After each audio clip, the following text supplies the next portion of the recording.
Hello, thank you for coming again. And don't know if you noticed there, my glasses. I just have a bungalow head. I'm just keep stepping on my glasses, and I can see this.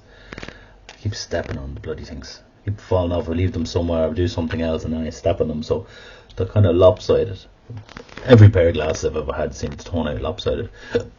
So before there's any comments about fix your glasses, every time they fix, they break them. Anyway, what if my therapist doesn't like me?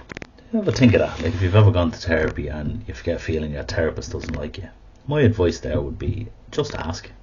Just say to them that the feeling is you feel they don't like you, because anything that comes up in therapy, any feelings that comes up in therapy is really, really worth saying and keeping it in therapy. So let's say I'm in therapy and I'm sitting there and the therapist said something and I go, oh, he thinks I'm not a nice person, or I didn't like the way they said that, and then I bring it into myself and I go away and that festers away and I kind of go, I don't really want to go back to that flat,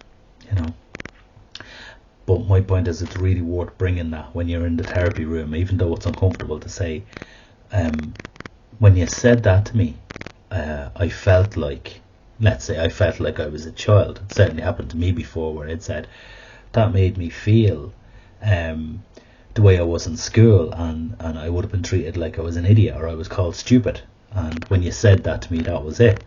Now, what can come up from that is the therapist saying that's absolutely not what I was saying. What I was saying is this, and it's not saying that you misunderstood it at all. They may have said something that was quite offensive, and even in that sense, it's even more important to say, actually, I don't like the way you said that, or your tone of voice was a bit, or that brought me back to, and if they don't turn around and say, oh, okay, well, that's not what I meant, but I do apologize, that, kind of look, is that the therapist you want to be with? So in that case, it's always worth bringing up in therapy if you feel something isn't going the way it should go. So my therapist doesn't like me. I feel you don't like me. I feel when you said that, such and such. And you go, okay, what does that remind you of? And it might bring you back to, well, it used to bring me back when the school teacher used to say to me on the chart, and he said, okay, what was telling me about that then? And then you find your own body is trying to bring something out to tell you, and your brain is going, he doesn't like you, because your brain doesn't want to feel these feelings. And then you leave with that, and your therapist never solves the problem, you never resolve the issue in yourself, and it just gets worse for you. So my point here is, in therapy, it's always worth to say anything that comes up, to keep it in the room and say it in the room at the moment. That's actually, oh, something's after happening for me there now, I didn't like that. Brilliant. Because it's not all about the lovely and nice therapy, it's about the, you're a bit of it, I don't really like what you said there, I don't appreciate the way you spoke to me, I don't like your tone of voice, I don't like the way you looked at me. And this is really important, because I can go, okay, let's look at that, let's talk about this. Maybe you just don't like the therapist, and maybe he just doesn't like you, and it may be just you're trying to move on and you've made that decision. Probably unlikely.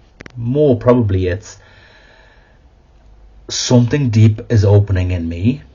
My mind, my brain, my body, the history of my pushing stuff deeper into myself is kicking in again, and I'm not allowing myself to feel this feeling because it feels really uncomfortable, and my mind translates it as my therapist hates me.